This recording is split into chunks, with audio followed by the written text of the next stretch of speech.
할렐루야. 오늘도 말씀을 깨닫는 지혜와 응답받는 기도의 은총이 우리에게 넘치게 될 줄로 믿습니다. 이 여호수아 5장의 말씀은요, 여리고성 전투를 본격적으로 준비하는 말씀입니다. 여러분, 사실 여호수아가요, 여리고성이라는 이 큰 문제를 눈앞에 두고 있지만 광야를 혼자서도 아니고 200만 명이 넘는 사람들이 살아가면서 겪는 이 문제가요, 한두 개가 아닐 거란 말이에요. 여리고성을 차지하는 문제도 마찬가지예요. 가나안 지역 남과 북을 가로지르는 이 위치에 있는 게 여리고성입니다. 가나안 땅의 여리고는 교통의 요충지이고 가나안 땅에서 가장 강력한 성이기도 합니다. 이렇게 큰 문제 앞에서 여호수아는 고민합니다. 여호수아가 어떤 고민을 하냐면, 이 성을 과연 어떻게 정복할 수 있을 것인가, 이러한 고민을 하는 거죠. 여러분, 우리도 하루를 살아가면서 수없이 많은 인생의 문제를 두고서요, 고민하고 기도하지 않습니까? 이렇게 큰 문제를 앞두고 고민하는 여호수아에게 하나님께서는 오늘 할례를 행하라 라고 말씀하십니다. 이미 요단을 건너선 상태예요. 지금은 요단강을 건넜어요. 직접적인 무력 충돌만 일어나지 않았을 뿐이지, 정탐꾼을 보내니까 정탐꾼이 들어온 거를 바로 눈치챌 정도로 서로 아주 예민한 상태예요. 그런데 할례를 행하라 하나님께서 말씀하십니다. 그리고 이스라엘 백성들은 그 말씀에 순종해서 할례를 행한다라는 거죠.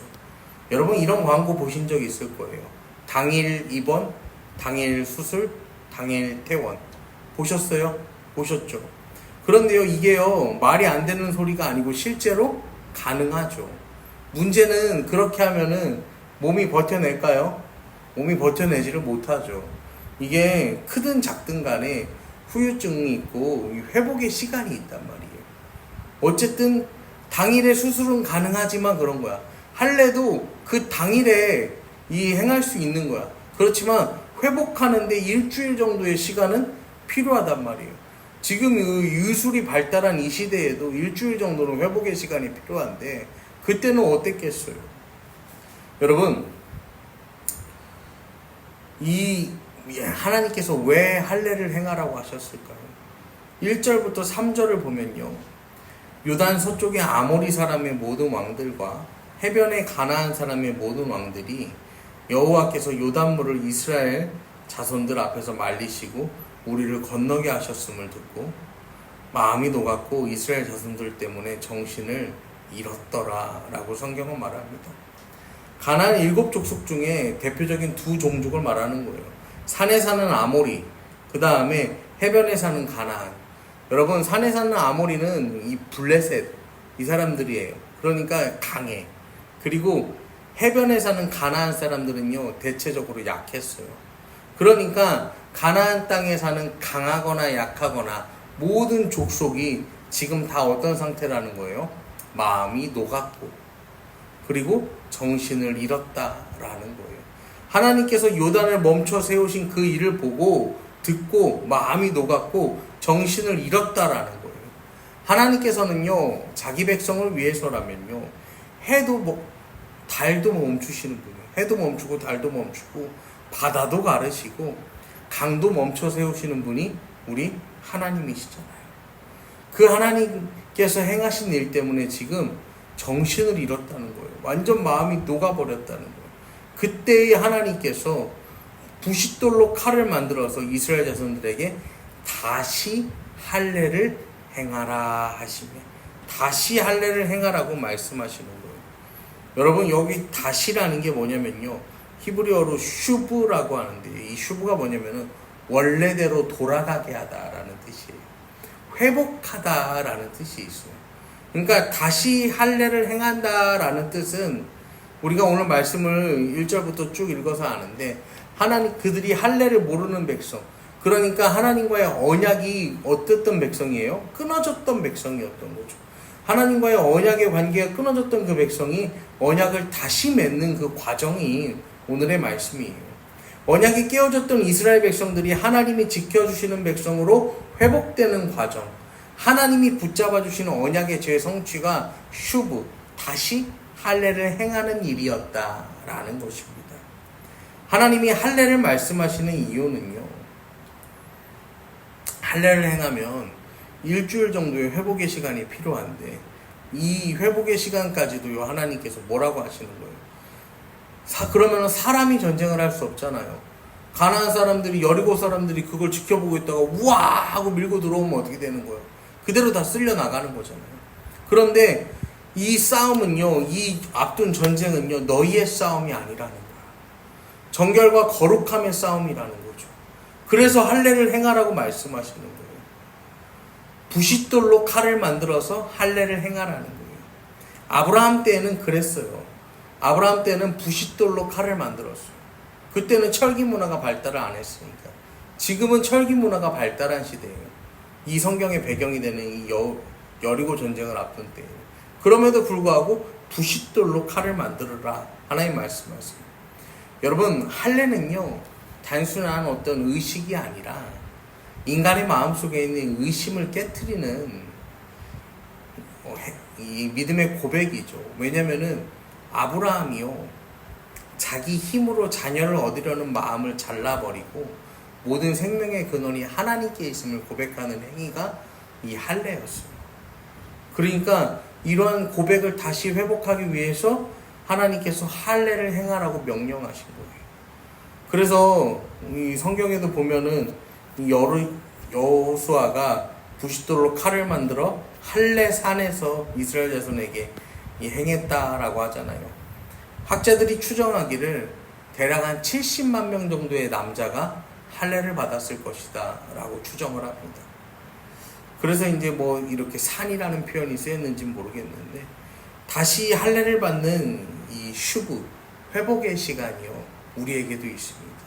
그 시간이 언제냐면 바로 이 예배의 시간, 기도의 시간, 우리 하나님께 나아가는 시간이죠. 여러분, 하나님은요 하나님의 백성들이 하나님 앞에 나와서 회복하는 그 시간에요 우리를 지키시고 우리를 보호하십니다.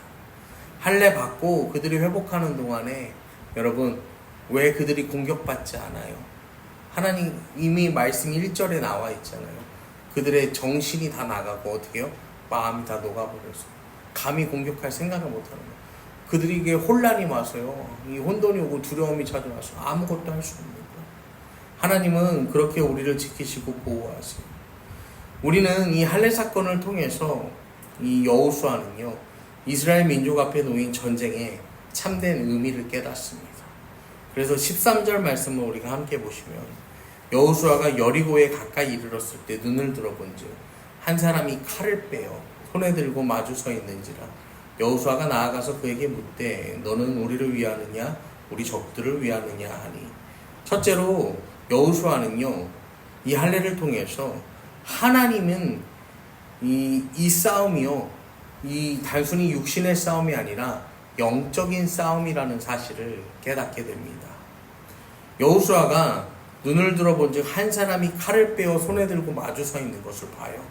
그리고 그 사람에게 묻습니다. 너는 우리를 위하느냐 우리의 적들을 위하느냐 라고 묻습니다. 우리를 위하느냐 우리의 적들을 위하느냐. 여러분, 사람이 가진 이 생각의 한계를 분명하게 보여주는 표현이에요. 사람은요 내 편이냐 적이냐 이렇게밖에 생각 못합니다. 내 승리냐 내 패배냐. 우리가 그렇잖아요. 내가 잘 되냐 잘못되냐. 생각의 중심이요 자기 자신에게 있어요. 그런데 이 영적 싸움의 주도권은 하나님께 있다라는 사실이에요. 14절 말씀을 보시면 그가 이르되 아니라 나는 여호와의 군대 대장으로 지금 왔느니라 하는지라 여호수아가 얼굴을 땅에 대고 엎드려 절하고 그에게 이르되 내 주여 종에게 무슨 말씀을 하려 하시나이까. 여호수아가 아군 아니면 적군이라는 자기중심적인 해석을 하는데 하나님께서는 여호와의 군대 대장이라는 표현으로 우리에게 깨닫게 하십니다. 여러분, 우리 싸움은요, 이 싸움의 중심은요, 나도 아니고 적도 아니에요. 우리가 매일매일 치르는 영적 전투의 중심은요, 하나님이십니다. 하나님 손에 붙들려서 쓰임받는 도구가 되는 것이요, 우리 인생이고 우리 기도 제목이 되어야 함을 여러분 기억하시기를 바랍니다. 그럼 이 군대 대장이 누구냐, 이게 궁금하실 텐데, 사람인데 하나님의 위엄을 가진 존재죠. 군대 대장을 히브리어로 사르체바 예후아라고 하는데, 이 체바는 군대라는 뜻이에요. 사르를 개역 개정에서는 대장이라고 해석하고, 개역 한글에서는 장관이라고 번역을 했어요. 근데 이게 원어적으로 더 맞는 표현은 뭐냐면요, 왕자입니다. 왕자. 하나님의 군대 왕자. 여러분, 이쯤 말하면 여기 나온 군대 대장이 누군지 여러분 상상이 되시죠? 안 돼요? 성육하신 예수님이에요. 예수님. 내가 이기냐 네가 이기냐 하는 싸움을 하는 우리에게 여호와의 군대 대장으로요, 칼을 빼어들고 예수님이 찾아오십니다. 그리고 말씀하세요. 내가 너와 함께 싸우겠다. 내가 싸워주겠다. 먼저 칼을 빼어들고 나를 위해 싸워주시는 그 하나님을 따라 사는 삶을 결단하는 저와 여러분 되기를 소망합니다. 이 여호수아가 이제 이 전쟁의 참된 의미를 깨달아 갑니다. 그러면서 이 15절을 보면 여호와의 군대 대장이 여호수아에게 이르되 내 발에서 신을 벗으라. 내가 선 곳은 거룩하니라 하니 여호수아가 그대로 행하니라. 하나님이 싸움을 계속해서 늦추시는 거예요. 할례도 행하라고 하고 유월절도 지키고, 지금 전쟁을 코앞에 둔 상태에서 뭐 이것저것 하나님이 하라는 게 너무 많은 거예요. 여러분, 모세가 호렙에서 하나님 만날 때에도요, 하나님께서 신발을 벗으라고 말씀하셨어요. 내가 선 곳은 거룩하니까. 여러분, 우리가 대통령 만나는데 막 진흙이 덕지덕지 묻은 신발을 신고 갈 수는 없잖아요. 그렇죠? 안 되면 어떻게 해야 돼? 신발을 벗고 맨발로라도 나가겠죠. 또 이 당시 문화적 관점에서 보면 종은 신발을 신지 않았습니다.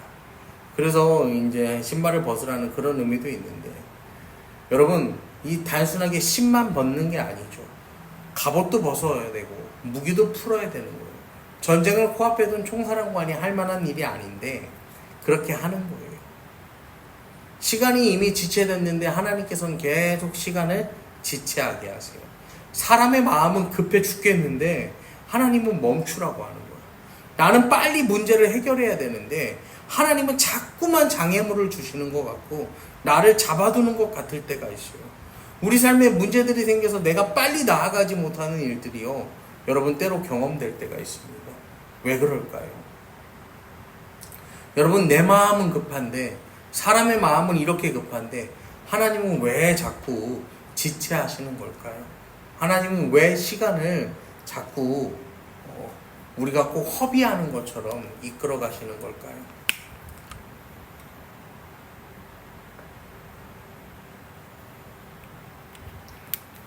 여호수아 2장 18절 말씀을 보면요, 우리가 이 땅에 들어올 때 우리를 달아내린 창문에 이 붉은 줄을 메고 내 부모와 형제와 내 아버지 가족을 다 내 집에 모으라.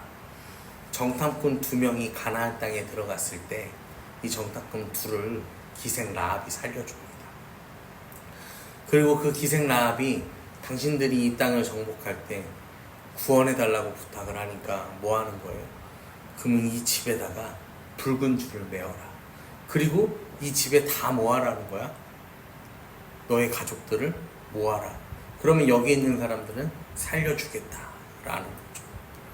여러분, 라합은요, 그 정탐꾼들을 만났을 때부터 이미 어떤 사람이었어요?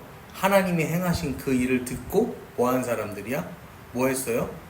하나님이 행한 그 일을 듣고 이미 마음이 녹았어요. 하나님이 행하신 그 일을 믿었단 말이야. 라합은 하나님을 믿었지만 이 믿지 못하는 가족들을 만나서 설득한 시간이 필요하지 않았을까? 우리가 생각해 볼 수 있습니다. 하나님께서 이스라엘 백성들을 지체시키는 이유가 여기에 있지 않을까 생각해 봅니다. 인간은 여리고성을 빨리 뭐 해야 되는 거예요? 사람의 마음을 무너뜨려야 되는 거예요. 그런데 하나님은요, 여리고성이 무너지는 것, 그것보다 더 중요한 게 먼저 뭐예요? 하나님과 우리 사이에 관계가 온전히 회복되는 것. 그래서 이 관계의 회복을 위해서 할례를 명하시죠. 그리고 그 관계가 회복된 이후에는 또 뭐합니까? 친히 우리 가운데 함께 하시면서요, 우리가 하나님을 믿고 온전히 의지하며 나아갈 수 있도록, 하나님 경외하며 나아갈 수 있도록 우리의 거룩함을 다시 한번 하나님은 재정비하신다 라는 사실입니다. 하나님의 뜻은 여리고성이 무너지는 데 있는 게 아니라 영혼을 구원하는 데 있음을 여러분 기억하시기를 바랍니다. 하나님께서 때때로요, 우리 인생을 우리 계획과 다르게 이 지체시키는 경우가 있습니다. 교회도 그렇고 개인의 삶도 그래요. 이렇게 빨리빨리 순탄하게 나아가면 좋겠는데 그렇지 않은 경우를 우리가 경험하게 됩니다. 여러분, 그 이유가 뭐냐면요, 하나님께서 우리 인생을 우리 계획과 다르게 지체시키는 이유는 영혼을 구원하기 위한 하나님의 뜻이다 라는 사실을 여러분 기억하시기를 바랍니다. 우리가 가진 인생의 목적은 승리가 목적이 아니에요. 복음을 전하는 것이 우리의 목적입니다. 여러분, 내 인생의 목적은 승리가 아니라 뭐라고요? 복음을 전하는 일. 교회가 가진 목적은 뭐라고요? 승리가 아니라 복음을 전하는 일. 사도행전 16장 31절 말씀을 보면요, 이르되 주 예수를 믿으라. 그리하면 너와 내 집이 구원을 받으리라. 이게 뭐냐면요, 이 바울이요, 복음을 전하는데 감옥에 갇혀요. 그런데 이 감옥문이 흔들리고 착고가 풀리는 거야. 그러면서 이제 죄수가 자유하게 되는 거죠. 그러니까 이 간수장이 놀라가지고 이제 이러면 나는 어떻게 해야 되냐. 그때 이 바울이 뭐라고 합니까? 주 예수를 믿으라. 그리하면 너와 내 집이 구원을 하리라. 그래서 이 간수장이 여기서 믿어요. 중요한 거는요, 32절로 넘어가면요, 주의 말씀을 그 사람과 그 집에 있는 모든 사람에게 전하더라 라고 성경은 말해요. 그러니까 여러분, 믿었지만, 이 간수장은 여기서 바로 믿었지만 가서 가족들을 뭐 할 시간이 필요한 거야? 설득하고 그들에게 복음을 전할 시간이 또 필요했던 거죠. 여러분, 예수 믿는다고 우리 인생이요 끝나는 게 아니에요. 예수 믿는다고 내 인생에 어려움이 사라지는 게 아니라는 거예요. 예수 믿는다고 끝이 아니라 그 뒤에도 뭐가 따라와야 된다는 거예요. 복음을 전하는 수고와 그 시간과 헌신이 필요하다라는 거예요. 그래야 너와 내 집이 구원을 받으리라는 하나님의 말씀이 이루어진다라는 사실입니다. 여러분, 오늘도 이 말씀을 붙잡고요, 여러분 한번 생각해 보세요. 너와 내 집이 구원을 받으리라. 그리고 하나님이 지금 이렇게 지체시키는 이유는 아직 복음이 필요한 그 인생들, 나와 내 가족에게, 내 주변에게 전할 시간이요 지금 필요하다라는 것이죠. 여러분, 여호와의 군대 대장이신 예수님께서 직접 칼을 빼고 우리 삶에 나타나셨습니다. 상대할 수 없는 큰 적을 대신해서 싸워주시기 위해서 이 땅 가운데 친히 오셨습니다. 예수님은요, 우리 삶에서 우리가 감당할 수 없는 그 큰 문제를 해결해 주시기 위해서 찾아오셨고, 십자가 보혈의 능력으로 우리를 도우신다라는 사실을 여러분 기억하시기를 바랍니다. 오늘도 여호와의 군대 대장 되신 그 칼을 빼든 주님께서 우리와 함께 하심을 믿고요, 여러분, 복음을 전하는 일에, 하나님과 더욱더 친밀하여지는 일에, 하나님의 뜻을 세우는 일에, 하나님의 영광을 위해 살아가는 일에 진심으로 나아가는 저와 여러분 되기를 이 시간 간절히 축원합니다.